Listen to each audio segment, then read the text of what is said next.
Welcome back, friends. I'm Craig, and welcome back to Max Q Barbecue.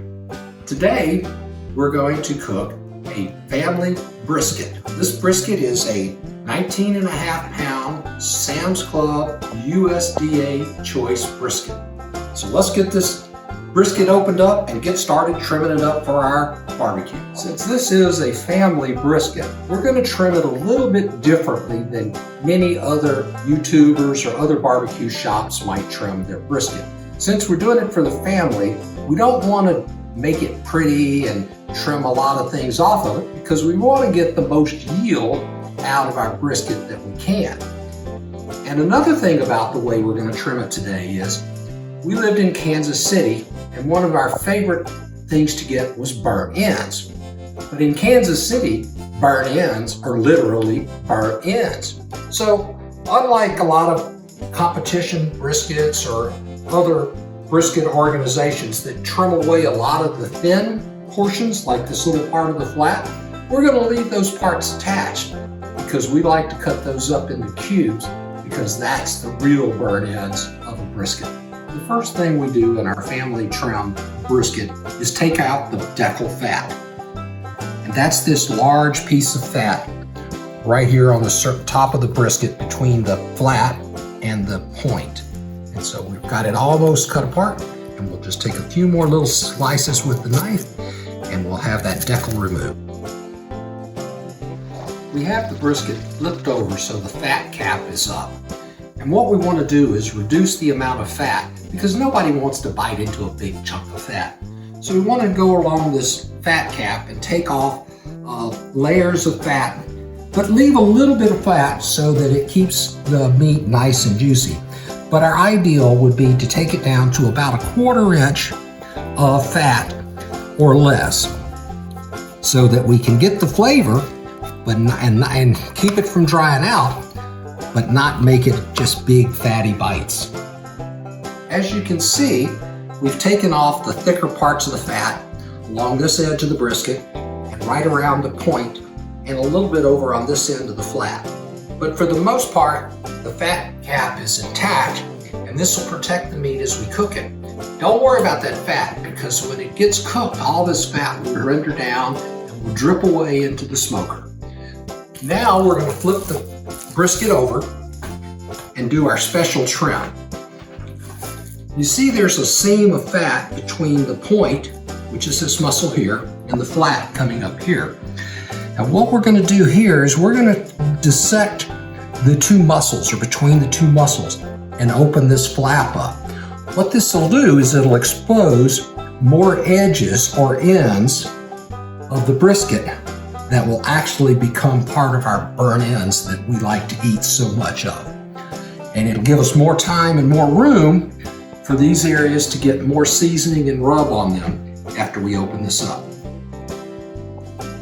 As you can see, we have separated the muscle, the flat, from the point, and we've removed a significant portion of the fat between the two muscles.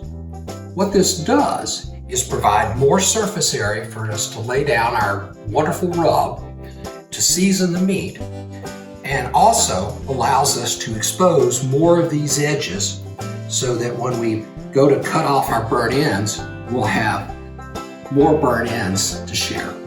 The next step in our family brisket recipe is to mix up some Cosmo Q original beef brisket injection. What the Cosmo Q brisket injection will do will inject moisture and seasonings into the meat itself, which will help tenderize the meat and help it to retain moisture and stay moist throughout the cooking. We start with 1/3 cup of the Cosmo Q original beef injection, and we add to that 1 cup of beef broth so that we can dissolve the Cosmo Q and then use our injector to inject the Cosmo Q injection into the brisket. We have our Cosmo Q brisket injection mixed up with our beef broth. So get ready for the messy part of this whole process. You might want to get yourself a handful of paper towels ready because when we start to do the injection, it tends to go a little bit everywhere.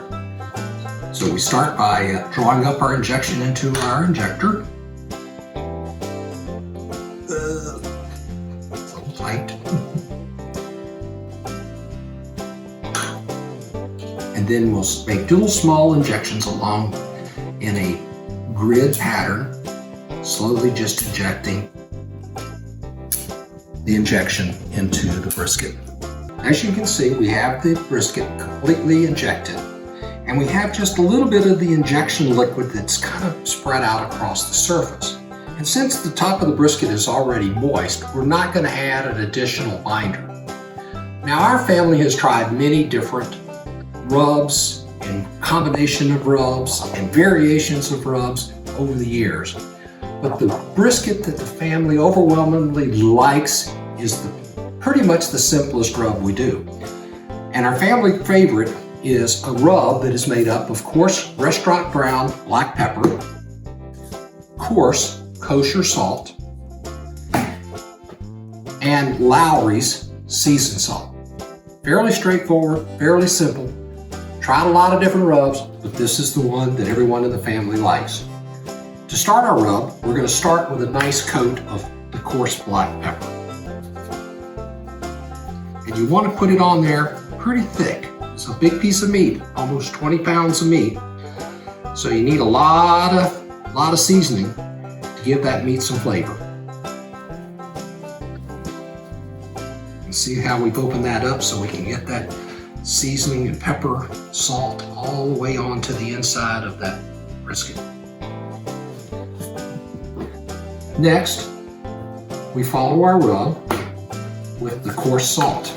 Similar pattern, 8 to 12 inches above the brisket, and a nice even coat of coarse salt across the whole surface of the brisket. Don't worry, folks, there's not much way that you can put too much salt on the brisket, but we like a pretty healthy dose of salt on the brisket. Our final layer is our Lowry seasoned salt.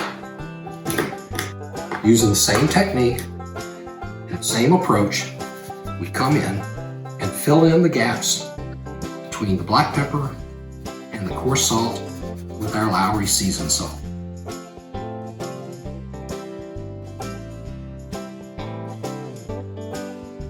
Lowry's also must have a little paprika or some red pepper or something, because it does add a nice color to our brisket that the black pepper and the plain salt doesn't quite give it.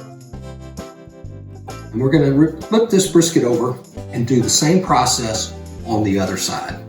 We have our brisket completely covered in our rub, and the next thing we need to do is put it on a baking tray, a drying tray, and sit it in the refrigerator overnight for the dry brining to take effect.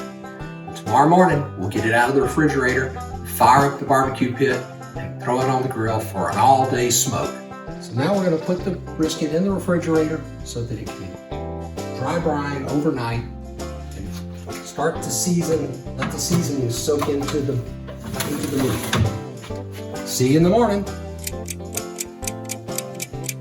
One of my favorite ways to get a fire started is to use just paper and cardboard on my chimney. No reason to use any of those wax or petroleum-based fire starters. Just plain old paper and maybe a few pieces of sticks of wood. We build a little tent or teepee full of some paper, slip our chimney over the top of it.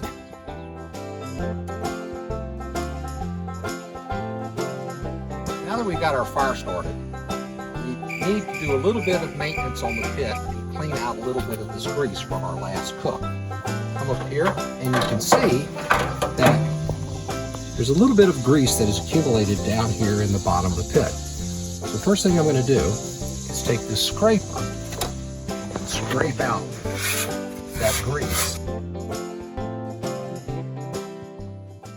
One of the first things I did when I first got the Workhorse 1957 was I removed the grease plug. And you'll notice that the grease plug comes out right over this cross member.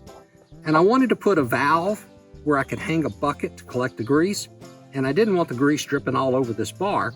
So I put a 45-degree street elbow and a ball valve, a 1-inch ball valve, and then a small nipple with a little clamp. So this allows me to hang a little bucket, and then I can open the valve and drain the grease out of the pit. And that way I don't have grease all over my patio. A little bit, but not all over.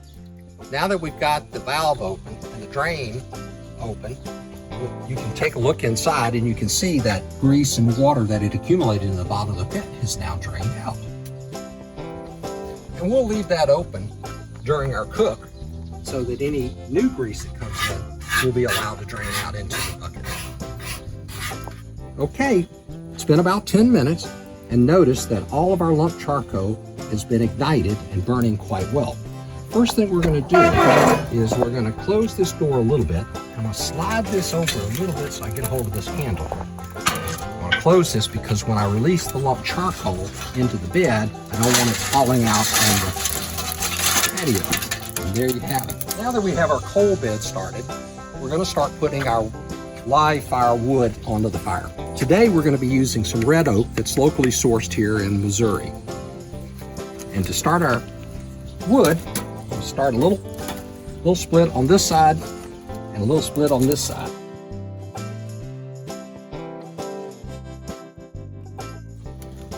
Once our wood splits start to ignite, we'll go ahead and close up the firebox, and we have our butterfly wide open so air will flow through, and now we'll start to heat up the pit. So we'll start closing the doors, open up the vent on the stack, and now give it a few minutes for the pit to warm up. Look how fast that temperature is rising.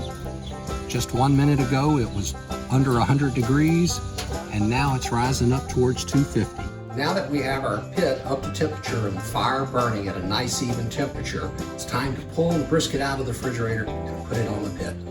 Let's get it out of the refrigerator. Let you see how that rub has attached firmly to the surface of the brisket. The surface is dried out and the rub is almost glued to the surface. Okay, we're out here by the Workhorse 1957, and we're going to go ahead and put the brisket on there.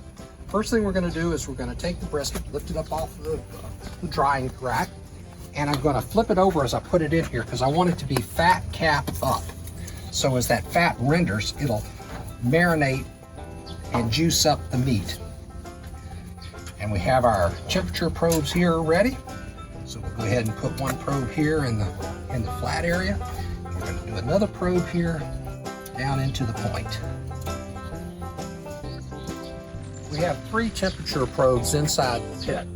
We have 2 probes measuring the temperature or internal temperature of our brisket as we're cooking. And we have a 3rd probe here at the end measuring the temperature at the grate level. These feed into our ThermoWorks Signals thermometer. And we also have one extra probe out here on the outside which tells us what our ambient temperature is.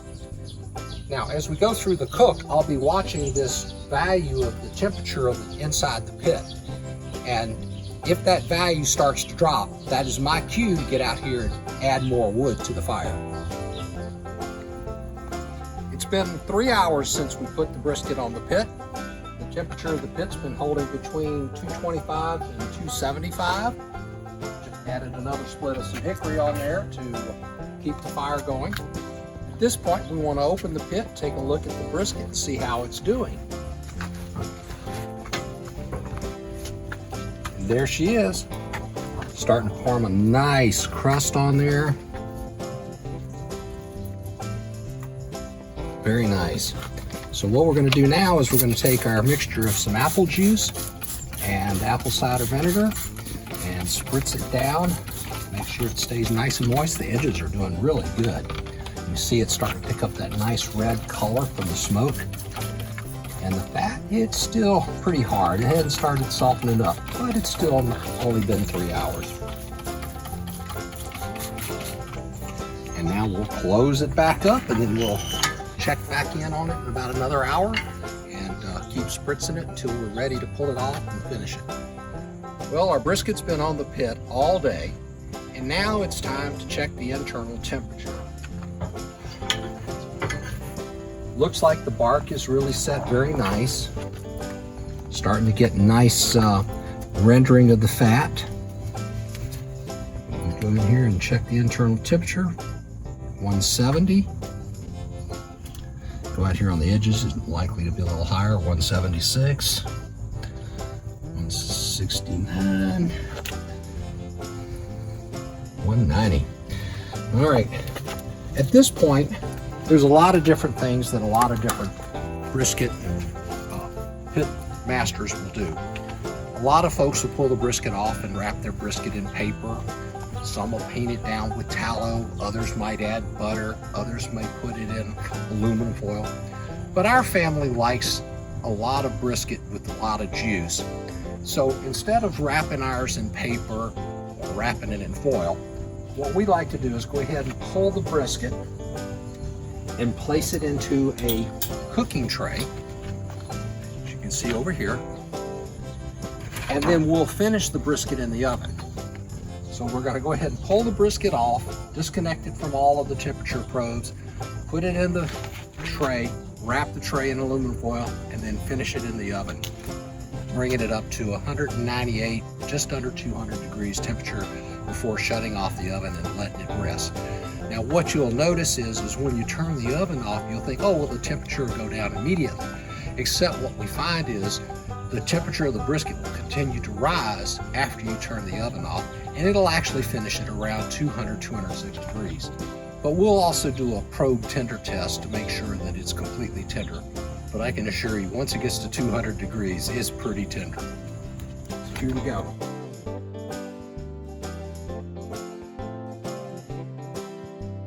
So, fun fact, May 28th is National Brisket Day. Who knew? It's also the day that we celebrate my sweet brother Mickey and his lovely wife Charlotte's anniversary. So, May 28th, come to St. Louis. We'll celebrate National Brisket Day with Craig's Delicious Brisket, and Mickey and Charlotte will celebrate your anniversary too. We got the brisket inside now. We got it in our aluminum tray. We're going to add some beef broth to our brisket, to our tray, provide some moisture. This will add to the juice that's created as we finish it, so we'll have plenty of au jus left to serve with the beef after the brisket is done. Once we get the beef broth added, put it in aluminum foil.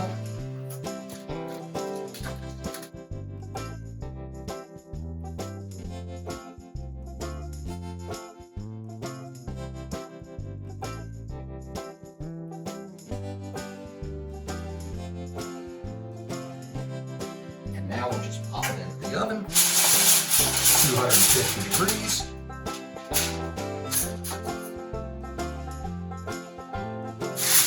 Wait for the temperature, the internal temperature to come up to 198 degrees on the brisket.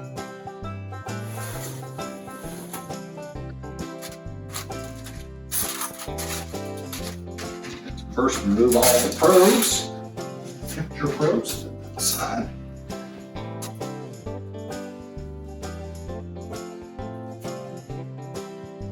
Brisket. Oh, it smells good.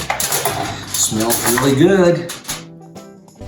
We have our brisket out of the oven and ready to start carving it up. So we're going to lift it out of the tray and place it on our cutting board. It's tender, tender, tender. I'm going to drain some of that juice out. First thing I'm going to do is go ahead and split the point from the flat. We just slide the knife through and just make a nice even cut, and now we've got the point separated from the flat. We'll bring the tray back over here. We're going to put the point back in the tray so I can go ahead and carve up the flat.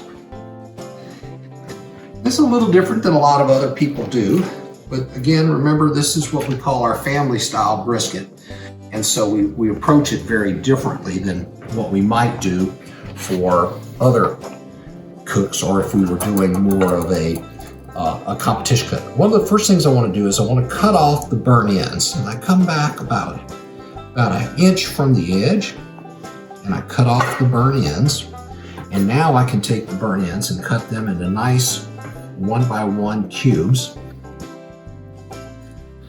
and set those aside.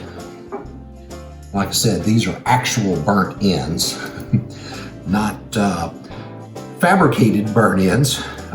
Worked around a lot of competition chefs who actually take a portion of the flat and cube it and then recook it in order to create burnt ends.